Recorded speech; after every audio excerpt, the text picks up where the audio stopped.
तो भाई पाकिस्तान ने अपना 2023-2024 का जो बजट है वो अनाउंस कर दिया है। इस वीडियो में इसी बजट के कुछ पॉइंट्स जो हैं वो डिस्कस करते हैं, जो कि जिससे पता लगेगा कि भाई कि पाकिस्तान जो है अपना पैसा कहाँ खर्च कर रहा है और पाकिस्तान की प्रायोरिटी क्या है। तो पाकिस्तान ने $50 बिलियन का जो बजट है वो अनाउंस किया है। इसमें से सीधा सीधा आधा जो है लगभग इसका आधा इनके जो इन्होंने लोन्स लिए हुए हैं वो रीपे करने में जाएगा और उनकी इंटरेस्ट पेमेंट्स वगैरह, इसमें सीधा सीधा इनका लगभग आधा बजट का वहाँ चला जाएगा। जो बचा हुआ आधा है वो पाकिस्तान में यूज़ होगा। अब भाई पाकिस्तान का बजट है तो सबसे पहले देखते हैं कि भाई कहाँ कहाँ खर्च कर रहे हैं। सबसे पहले तो इन्होंने भाई अपना जो डिफेंस बजट है वो उसको बढ़ा दिया है। अब देखें कि डिफेंस पे ये कितना खर्चा कर रहे हैं। डिफेंस पे पाकिस्तान 1.8 ट्रिलियन रुपीस खर्च कर रहा है। आप समझ रहे हो, 1.8 ट्रिलियन रुपीस सिर्फ डिफेंस पे खर्चा हो रहा है। और हम सबको पता है कि भाई ये डिफेंस का जो बजट है ये कहाँ कहाँ लगता है और क्या इसका यूज़ होता है, तो वो हमें उस पर डिबेट करने की ज़रूरत नहीं है। अच्छा, अब अगर इसको हम कंपेयर करें इनके एजुकेशन बजट से, तो इनका जो ये एजुकेशन पे ओवरऑल 97 बिलियन रुपीस खर्च कर रहे हैं। मतलब डिफेंस पे आप 1.8 ट्रिलियन रुपीस खर्च कर रहे हो और एजुकेशन पे सिर्फ 97 बिलियन रुपीस। डिफरेंस देख रहे हो आप। और ये कहते हैं कि हमें ग्रोथ, इससे कहाँ आपकी ग्रोथ होगी। हायर एजुकेशन पे तो ये सिर्फ 57 बिलियन रुपीस ही खर्च कर रहे हैं। तो भाई आपकी ग्रोथ कैसे होगी। एक देश को ग्रो होने के लिए क्या चाहिए। ग्रो होने के लिए सबसे पहले तो भाई उनकी फाइनेंशियल सिचुएशन जो है वो सही होनी चाहिए। फाइनेंशियल सिचुएशन सही होगी बिजनेस से। बिजनेस भाई एजुकेशन से ही बनता है कि अगर आपके पास कोई नया आइडिया है, आपके पास कोई इनोवेटिव आइडियाज़ या इनोवेटिव टेक्नोलॉजी आप डेवलप कर लो और आप उसको बेचो, उससे आप पैसा कमा सकते हो। या आपके पास बहुत सारे अबंडेंट रिसोर्सेज हैं, आप उसको यूज़ करके उससे पैसा कमाओ। अब अगर आप एजुकेशन पे इतना कम खर्च कर रहे हो, डिफेंस पे आप इतना ज़्यादा खर्च कर रहे हो, तो भाई इससे ये आपकी मेंटेलिटी दिखाता है कि भाई आप ग्रोथ नहीं चाह रहे हो, इससे ग्रोथ नहीं होगी। क्योंकि भाई अगर आप इतना कम एजुकेशन पे खर्च कर रहे हो तो आप एजुकेशन को बढ़ावा नहीं दे रहे हो। लोग समझेंगे नहीं, लोग सीखेंगे नहीं, लोग अपने देश के बारे में नहीं जानेंगे, इनोवेशन के बारे में नहीं जानेंगे, लोग पूरे वर्ल्ड में क्या चल रहा है उसके बारे में नहीं जानेंगे और उनको चीज़ें समझ नहीं आएंगी। तो भाई वो कैसे, क्या बिजनेस करेंगे वो, और क्या कमाई करेंगे। तो भाई ये तो आप इन्हीं को देखना है। दूसरा इन्होंने बोला है बजट में कि हम जो है इन्फ्लेशन जो है वो 21% पे ले आएंगे। लेकिन भाई अगर इकोनॉमिक्स और ये सब लगा के अगर हम सोचें, प्रैक्टिकली सोचें, तो भाई इनका जो इन्फ्लेशन होगा वो 37.9% होगा, 21% नहीं होगा जो ये कह रहे हैं। और 21% आप कैसे इन्फ्लेशन आप कम कैसे करोगे। ये तो है नहीं कि भाई आप एक साल में कि बहुत बड़े बिजनेस खड़े कर दोगे और सीधा अप एंड रनिंग कर दोगे और उससे आप पैसा कमा के सीधा आप इन्फ्लेशन अपने जो पैसे हैं वो सीधा पंप करोगे आप अपने पाकिस्तान में और उससे आपका इन्फ्लेशन कम हो जाएगा। तो भाई ये भी पॉइंट जो है एक, ये भी हाईलाइट करने वाला पॉइंट है। अब अच्छा, ये कह रहे हैं कि भाई हम इन्फ्लेशन कम करेंगे। इन्फ्लेशन कम ऐसे भी कर सकते हो कि भाई आप बाहर से पैसे ले लो और उसको पंप करो, उससे बिजनेसेस बनाओ तो थोड़ा कम हो सकता। वैसे ये कोई प्रॉपर तरीका नहीं है इन्फ्लेशन कम करने का, लेकिन थोड़ी बहुत भाई मदद मिल सकती है। इनको जो है IMF से $6.5 बिलियन का लोन चाहिए। अब भाई ठीक है, ले लो, लेकिन लोन लेके ये कर क्या रहे हैं। इस बजट में इन्होंने भाई अनाउंस किया है कि भाई हम 1.7 ट्रिलियन रुपीस की सब्सिडीज देंगे। तो ये भाई कहाँ की समझदारी है कि आप एक तरफ तो आपके पास इतने पैसे की कमी है कि आपको लोन लेना पड़ रहा है और दूसरी तरफ आप जो है अपने लोगों को सब्सिडीज दे रहे हो।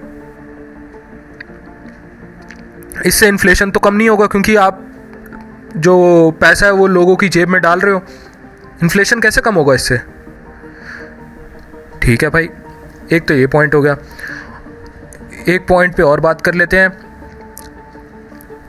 हाँ, इन्होंने भाई अपने सिविल सर्वेंट्स जो हैं उनकी जो सैलरीज हैं वो बढ़ा दी, ठीक है, और स्टेट पेंशन्स जो हैं वो बढ़ा दी।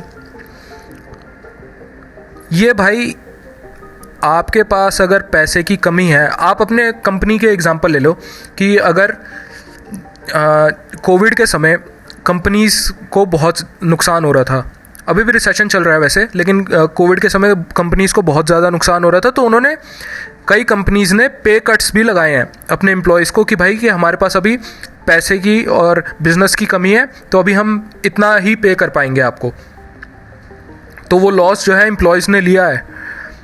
लेकिन यहाँ पर पाकिस्तान की इकॉनमी को पाकिस्तान को हम एक तरह से एक कंपनी मान लेते हैं कि अगर वो एक तरह से कंपनी है और वो अभी लॉस में है, उनके पास पैसे की कमी है, और फिर भी आप अपने एम्प्लॉयज़ की सैलरी बढ़ा रहे हो, तो भाई ये तो आप अपने पैर पे खुद ही कुल्हाड़ी मार रहे हो ना।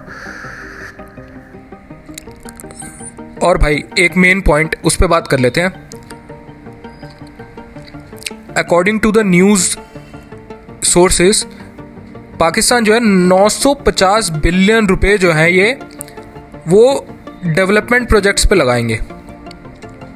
लेकिन सोर्सेज की माने तो ये जो डेवलपमेंट प्रोजेक्ट्स हैं ना, ये कोई डेवलपमेंट होता नहीं है, ये सिर्फ वोट विनिंग डेवलपमेंट प्रोजेक्ट्स हैं। आप सिर्फ इलेक्शन जीतने के लिए 950 बिलियन रुपए जो है वो आप खर्च कर रहे हो, कह के कि भाई हम डेवलपमेंट कर रहे हैं। उसमें कितना डेवलपमेंट हुआ नहीं हुआ वो तो पता नहीं, और अगर डेवलपमेंट हुआ भी है उसमें इतना ही खर्चा हुआ है उसका भी कोई हमारे पास अंदाज़ा नहीं है। तो भाई ये सब चीज़ें हैं जो आपको बजट में ये सब पॉइंट्स हैं जो बजट में भाई इनके जो प्रायोरिटीज़ हैं वो दिखाती हैं।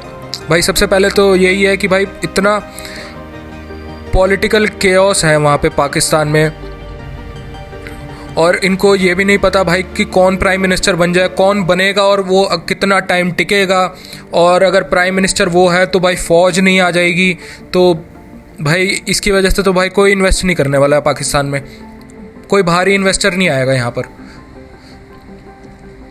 दूसरा पॉइंट, मेन पॉइंट ये है कि भाई एजुकेशन पे खर्च नहीं कर रहे हैं और डिफेंस पे ज़्यादा खर्च कर रहे हैं। और इनके पास भाई कोई अगर आप एजुकेशन पे आप खर्चा करना चाहते हो, एजुकेशन इंस्टीट्यूट्स भी तो हो, कोई प्रॉपर आपके पास प्लान तो हो एजुकेशन का, कुछ नहीं है भाई।